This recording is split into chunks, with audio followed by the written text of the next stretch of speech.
Sebanyak 1.500 siswa dan siswi sekolah dasar di Sudiang, Kecamatan Bringkanaya, Makassar, terpaksa terlantar dan tak bisa mengikuti proses belajar mengajar.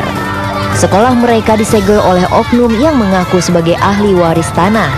Tidak hanya siswa, orang tua dan wali murid, serta sejumlah guru juga ikut berdemo. Mereka kecewa sekolah disegel, padahal ujian nasional sudah dekat. Kami dari orang tua siswa sangat kecewa, sangat prihatin dengan adanya peristiwa seperti ini.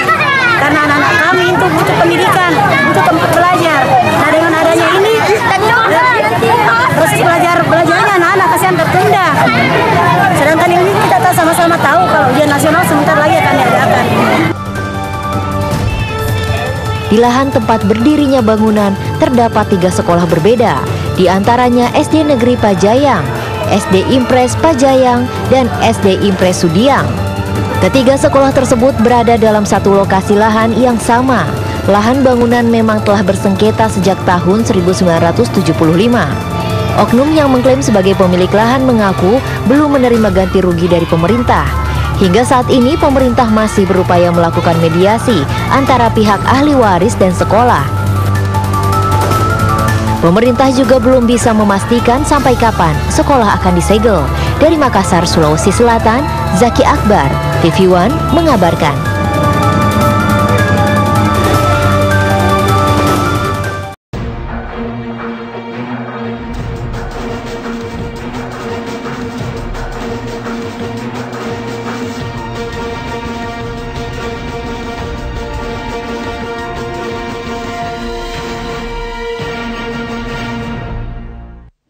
Pemirsa, penggunaan politik identitas pada pilkada di sejumlah daerah dan pemilu 2019 diprediksi akan menguat. Hal itu berpotensi terjadi karena isu politik identitas, dalam hal ini agama, mudah untuk membakar emosi masyarakat dan kemudian digunakan untuk menggalang dukungan politik. Hal itu begitu efektif digunakan dalam pilkada DKI Jakarta.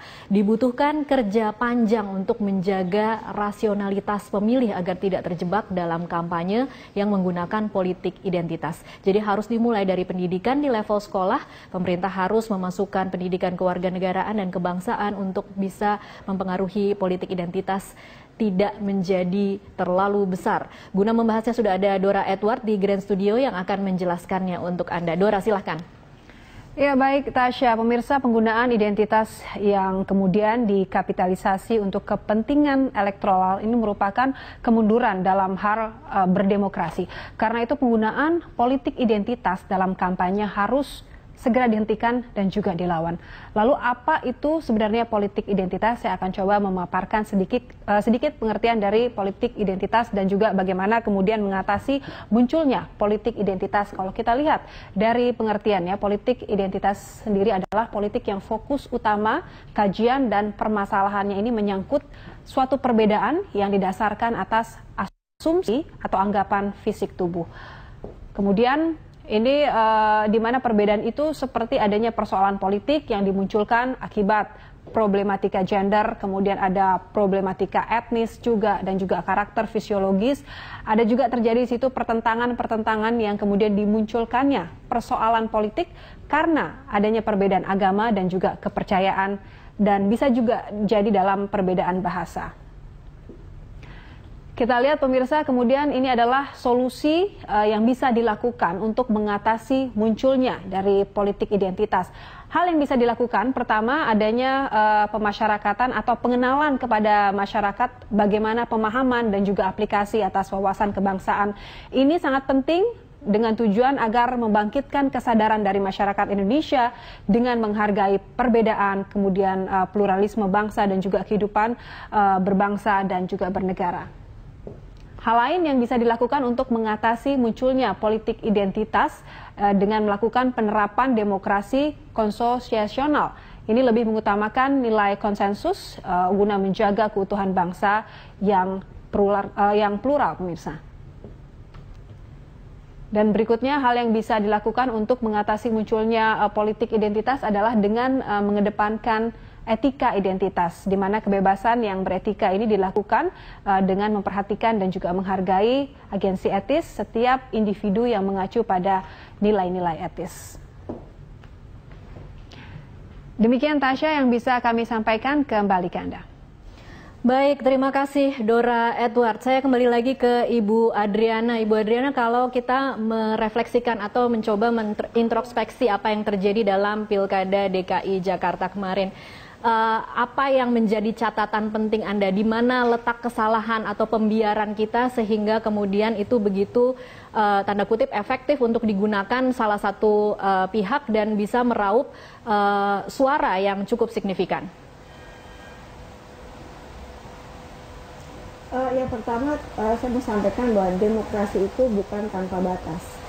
Jadi ketika itu sudah mencapai ke ruang-ruang publik, disitulah sebetulnya kebebasan kita dibatasi. Nah, sama juga ketika kita berrelasi dengan banyak pihak, apalagi yang berbeda-beda, justru kita harus tahu perbedaan itu di mana, dan disitulah kita belajar untuk menerima perbedaan itu apa adanya, tanpa kemudian mempersoalkan perbedaan itu sendiri yang akan menjauhkan relasi kita satu dengan yang lainnya itu.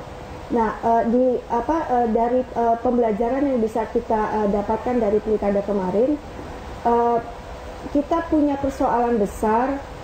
Ternyata berbangsa ini masih harus dirawat. Bagaimana merawat perbedaan untuk memperkuat, justru bukan semakin memisahkan. Dan ini kelihatan sekali di dalam pertarungan politik yang lalu ya, di Jakarta, yang kemudian banyak diprediksi akan dicontoh di pilkada-pilkada lain di Indonesia gitu. Nah, ini sebetulnya yang harus kita cegah, karena bagaimanapun kita punya kepercayaan bahwa kebinekaan kita itu justru sesuatu yang menguatkan kita. Nah, ketika kita tidak paham nasionalisme berdasarkan heterogenitas semacam ini, itu yang harus diajarkan kembali. Dan yang menjadi concern saya sebenarnya, menghargai perbedaan itu harus dimulai dengan budi pekerti. Nah, saya pikir sudah cukup lama anak-anak kita tidak belajar soal budi pekerti di sekolah. Disitulah awal mula relasi antar manusia yang berbeda itu bisa dibangun secara lebih positif. Itu. Nah, kalau itu tidak dimulai lagi juga sulit. Nah, yang kedua menurut saya, pembelajaran dari pilkada yang lalu itu bahwa kita punya juga nilai Pancasila yang mungkin sudah cukup lama kita tinggalkan. Bagi saya, memahami Pancasila itu bukan satu-satu, tetapi antar sila itu saling berhubungan. Jadi ketika kita memilih satu agama, kita berketuhanan, kita juga harus menjadi nasionalisme Indonesia yang baik. Kita juga harus berkeadilan, kita harus beradab, dan nilai-nilai lain yang ada di dalam Pancasila itu. Bahkan sebagai bangsa Indonesia, di dalam Undang-Undang Dasar kita juga diminta untuk ikut berkontribusi menjaga perdamaian dunia bahkan. Jadi itu yang saya rasa cukup lama kita tinggalkan. Kita tahu, kita hafal Pancasila, tapi kita tidak tahu bagaimana sebetulnya Pancasila itu bisa kita amalkan di dalam kehidupan kita. Nah, disinilah sebetulnya bisa kita mengingat kembali betapa besarnya bangsa ini, dan juga perjuangan untuk merawatnya itu juga butuh kesungguhan gitu. Sebelum kemudian banyak persoalan yang harus kita hadapi ke depan yang akan semakin mempersulit kehidupan kita. Saya tidak suka sebetulnya memperbandingkan demokrasi kita dengan demokrasi di negara lain, karena saya sampaikan tadi demokrasi itu sangat kontekstual. Nah, ketika kita sudah mencapai satu kesepakatan untuk berbangsa seperti ini, nah inilah yang harus dirawat lebih baik ke depan. Tidak lagi memunculkan isu-isu yang justru bisa memecah belah bangsa ini. Oke, baik Ibu Adriana, yang Anda katakan itu kan sebenarnya sudah dilakukan selama ini. Bagaimana kita menuntut menghargai perbedaan, bagaimana anak-anak di sekolah itu belajar soal Pancasila. Dan juga kita tahu bahwa sebenarnya dulunya kita memang sudah mengetahui bahwa kita harus berbineka tunggal ika. Nah, apa yang salah? Apakah memang dalam proses belajarnya itu kemudian pengajarnya yang salah, atau memang nature manusia itu memang selalu mudah untuk ditarik ke isu-isu yang lebih primordial? Saya lihat di sini ada kelemahan kita dalam membangun karakter bangsa ini. Dan saya tahu memang tidak mudah membangun harmonisasi di antara bangsa yang sangat plural ini ya. Karena itu di situ memang tadi saya sampaikan butuh keahlian. Bagaimana kita bisa berelasi secara baik dengan begitu banyak perbedaan di antara kita gitu. Nah, ini yang menurut saya proses membangun bangsa ini belum selesai. Nah, di tengah kita berupaya untuk semakin menjadi bangsa yang solid dan sebagainya, muncullah isu-isu yang justru bisa memecah belah. Salah satunya memang yang sangat sensitif adalah isu agama. Nah, bagi saya ketika kita matang beragama, harusnya itu membuat kita menjadi lebih bijak, bukan lebih mengedepankan perbedaan-perbedaan yang tidak perlu gitu. Karena bangsa sebesar Indonesia ini butuh persatuan untuk membangun kita ke depan menjadi lebih baik. Tapi ketika kita berupaya membangun secara sungguh-sungguh, kemudian mulai dimunculkan isu-isu yang bisa memecah belah bangsa, ini menurut saya menjadi hal yang harus kita cegah betul supaya tidak mempersulit perjalanan kita ke depan. Ini pekerjaan rumah yang luar biasa. Nah, ketika kita belajar Pancasila hanya mempelajari, tapi kita tidak paham secara sungguh-sungguh nilai dan norma yang ada yang harus kita jalankan, nah disinilah persoalan kita gitu. Jadi di dalam kehidupan kita sehari-hari harus kita jalankan itu gitu. Kita tidak cukup berketuhanan, tapi kita tidak adil pada orang lain. Baik. Kita tidak cukup adil, tapi kita tidak berketuhanan misalnya. Nah, semua prinsip-prinsip itu harus menyatu. Nah, ketika kita memahami Pancasila hanya tekstual, tapi tidak bisa kita implementasikan secara baik dalam kehidupan kita sehari-hari, dimanapun kita berada, di pekerjaan kita, di rumah, dalam keluarga dan sebagainya, itu menurut saya nonsens, nggak ada gunanya. Kalau hanya hafal Pancasila tapi kita tidak bisa melakukannya. Oke, baik. Saya ke Pak Marsudi. Pak Marsudi, Anda setuju tidak dengan pendapat Ibu Adriana tadi? Kalau sebenarnya kalau kita matang beragama, seharusnya kita juga menjadi manusia yang lebih baik. Atau mungkin yang Anda lihat ini terlalu matang, apa menjadi terlalu ekstrim, atau seperti apa Pak Marsudi? Hal yang bisa dan harus kita pahami memang demikian. Orang yang makin beragama mestinya makin bisa menghormati kepada siapa saja.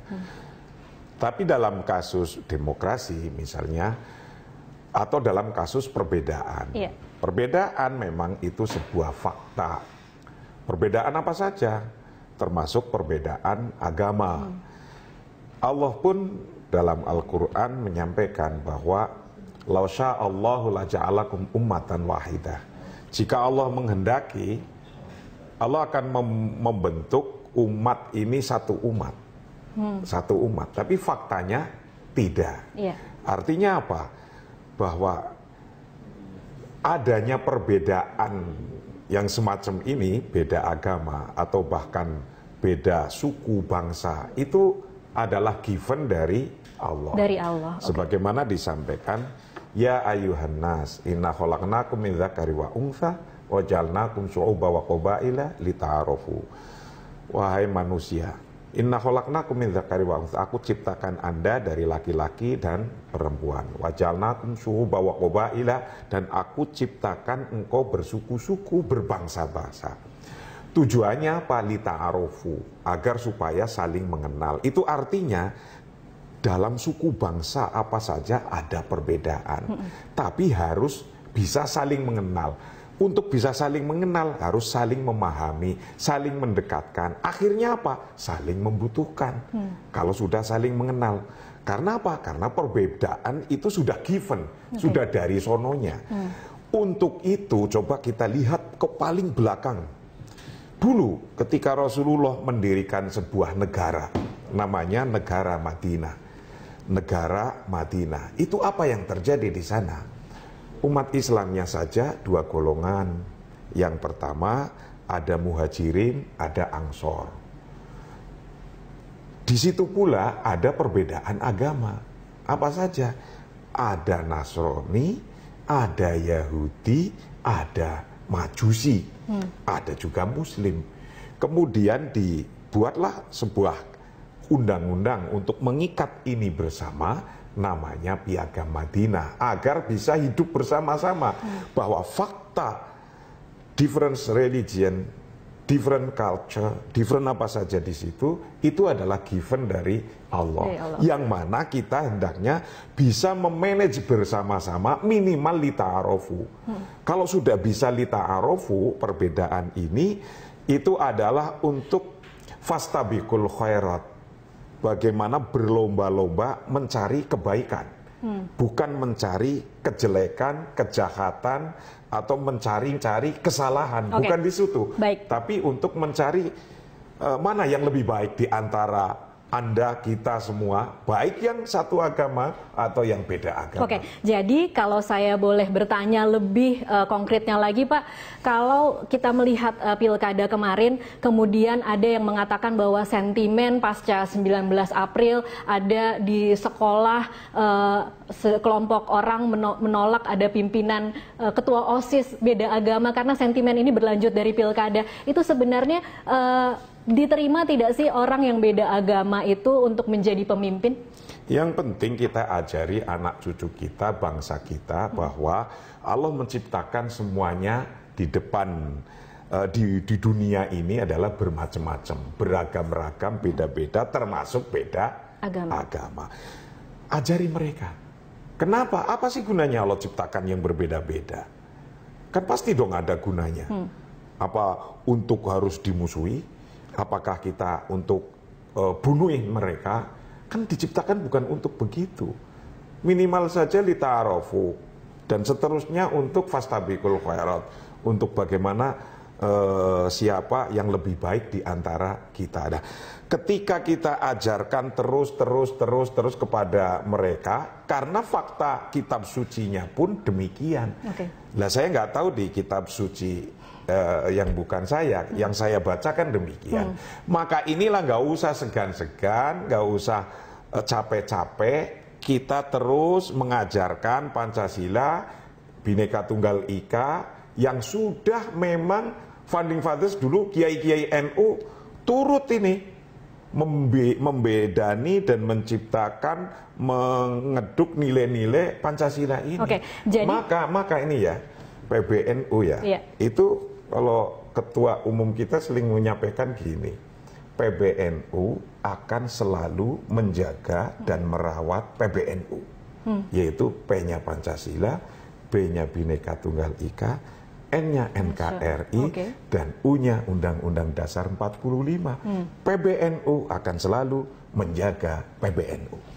Jadi menerima ya kalau berbeda pimpinan, beda agama itu diterima. Menerima beda agama ya, kita dalam kehidupan sehari-hari kita wajib bersama-sama saling menghormati, saling menghargai, begitu. Baik, kita akan lanjutkan di segmen selanjutnya. Pemirsa tetaplah bersama kami.